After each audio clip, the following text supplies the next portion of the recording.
একটু ভাবি, চোখ বন্ধ করে ভাববেন যে আল্লাহ পাক আপনাকে সৃষ্টি করেছিলেন আল্লাহর ইবাদত করার জন্য। সূরা যারিয়াত 56 নম্বর আয়াত, ওয়া মা খালাকতুল জিন্না ওয়াল ইনসা ইল্লা লিয়াবুদুন। 1 2 আল্লাহ পাক আপনাকে সৃষ্টি করেছিলেন যাতে করে আল্লাহর দিনটাকে আপনি আল্লাহর জমিনে প্রচার করেন, প্রসার করেন, প্রতিষ্ঠা লাভ করেন। এই দুইটা আপনার কাজ ছিল। এখন আপনার বয়স হয়ে গেছে 30 বা 25, ধরে নেন যে আপনার হায়াত 60 বছর, তার মানে আপনার জীবনে বাকি আছে এখন 30 বছর। এই যে 30 বছর আপনি নষ্ট করেছেন বা চলে গেছে, চোখ বন্ধ করে চিন্তা করবেন 30 বছরে কতটা নামাজ পড়েছেন, কতদিন রোজা রেখেছেন, এই 30 বছরে 30টা আয়াত আপনি পড়েছেন কিনা, এই 30 বছরে 30টা সূরা আপনি শিখেছেন কিনা, 30 বছরে আপনি 30টা ইসলামিক বই পড়েছেন কিনা, আপনি নবীর 30টা হাদিস পড়েছেন কিনা, 30 দিন জামাতের সাথে নামাজ পড়েছেন কিনা, 30 দিন দিনের দাওয়াত দিয়েছেন কিনা, 30টা দিন দান সৎকা করেছেন কিনা। আমি খুব বেসিক কথা বলছি, আমি বলিনি আপনি 30 দিন 30টা যুদ্ধ করেছেন কিনা, এই কথা বলিনি। আমি বেসিক কথা বলছি, একদম বেসিক প্রাইমারি কথা। আপনি 30 দিন নামাজ পড়েছেন কিনা, 30টা রোজা ঠিক মতো রাখছেন কিনা, আপনি কি 30 বার মেয়েকে দেখে চোখ নামাতে পেরেছেন কিনা, আপনি কি 30টা সূরা শিখেছেন কিনা,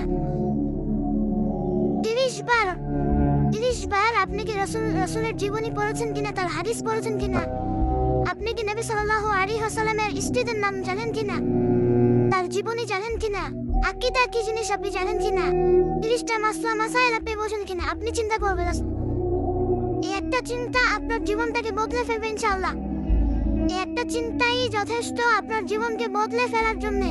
এই চিন্তাটা আরেকভাবে করবেন, এটা ভাবার পরে আপনি চোখটা খুলবেন, চোখটা খুলে সাদা কাগজ নিয়ে বসবেন, উঠে বসবেন, বসে আপনি লিখবেন। এই যুব ভাই শোনেন, বসে আপনি লিখবেন। কি লিখবেন? আপনি লিখবেন 30 বছরে আপনি কতগুলো গুনাহ করেছেন, মনে পড়ে কি কি। হয়তোবা আমি দোয়া করি যেন এমনটা না হয়, তবে হয়তোবা আপনি খুঁজে পাবেন এই 30 বছর আপনি বেনামাজি ছিলেন। হয়তোবা দাঁড়ান 2 আপনি হয়তো দেখবেন আপনি অনেক দিন রমজানের রোজা রাখেন নাই। আপনি দেখবেন হয়তো আপনি দান সৎকা তো করেন নাই, রিকশাওয়ালাকে থাপ্পড়ও দিয়েছেন। আপনি হয়তো দেখবেন যে হলে সিট বুকিং এর জন্য হকি স্টিক নিয়ে মারামারি করেছে।